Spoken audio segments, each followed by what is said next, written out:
Be Wealthy and Smart, episode 1555.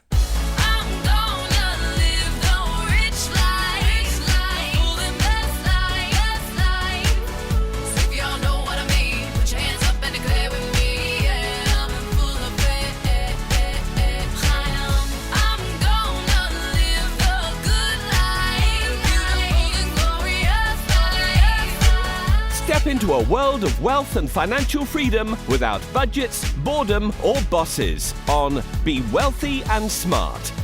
And now, here's your host, Linda P. Jones. Welcome to Be Wealthy and Smart. I'm Linda P. Jones, America's Wealth Mentor, empowering women and men worldwide to financial freedom. On today's show, we're going to talk about 401k millionaires hitting an all-time high. Now, that's both the balance in 401k accounts and the number of 401k millionaires, according to Fidelity. The average 401k balance jumped 8% from a year earlier to $137,800 to a record high. The average individual retirement account balance also rose 5% year over year to $131,366. The number of 401k accounts with a balance of $1 million or more jumped to 595,000 as of June 30th, up 16% from the first quarter. And the number of IRA-created millionaires also increased by 16% to a record 501,481 people. And then we have some statistics for the average retirement account balances in the U.S. as of 2025, 2024, and 2023.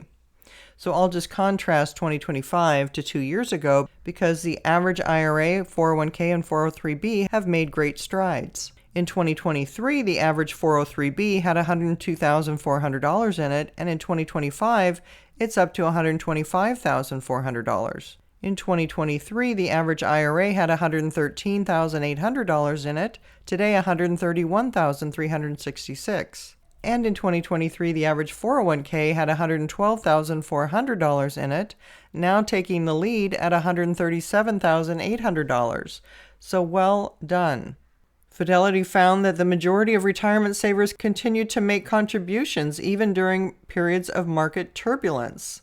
The average 401k contribution rate, including employer and employee contributions, largely held steady at 14.2%, just shy of Fidelity's suggested savings rate of 15%. Yeah, so continuing to dollar cost average through market ups and downs is definitely going to pay off when the bull market returns. And we're seeing people who were steadfast in their contributions really have that payoff now. When we look at the market and how it's doing year to date, the S&P 500 is up 10.29% year to date. The Dow Jones Industrial Average is up 6.77% year to date, and the Nasdaq's up 12.09% year to date. While the dollar has lost about 10% of its value, gold mining shares have jumped quite a bit. And I reported on that in a recent podcast. And gold is up 37.66% for the year, while silver's up 41.74%.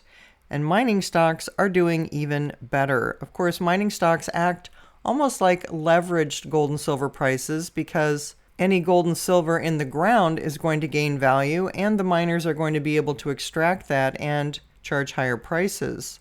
So we've seen the small junior silver mining companies up 90% year to date, the large gold mining companies up 94% year to date, and the junior gold mining companies up 97% year to date. Now, in my opinion, we're not late on this rally. We are actually still early and have big gains to be seen going forward. And that might be a market where you could buy any dips based on your own analysis and risk tolerance.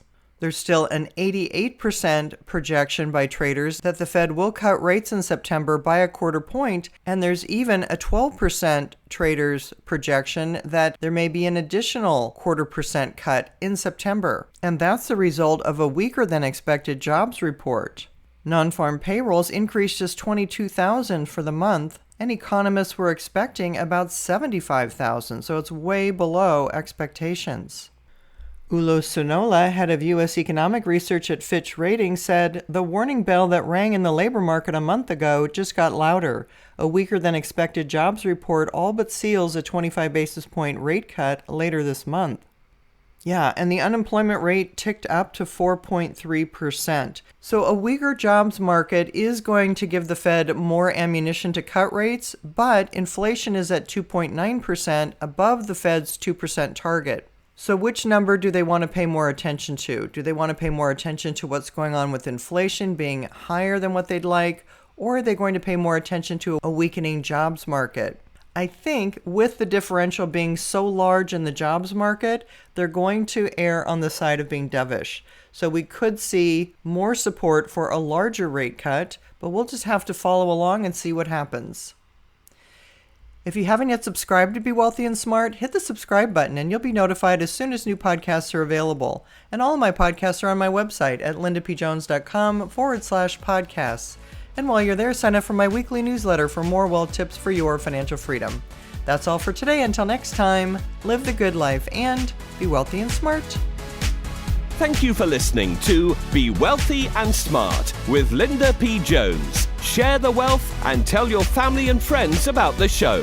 Check out our website, blog, and social media for more riches at www.bewealthyandsmart.com.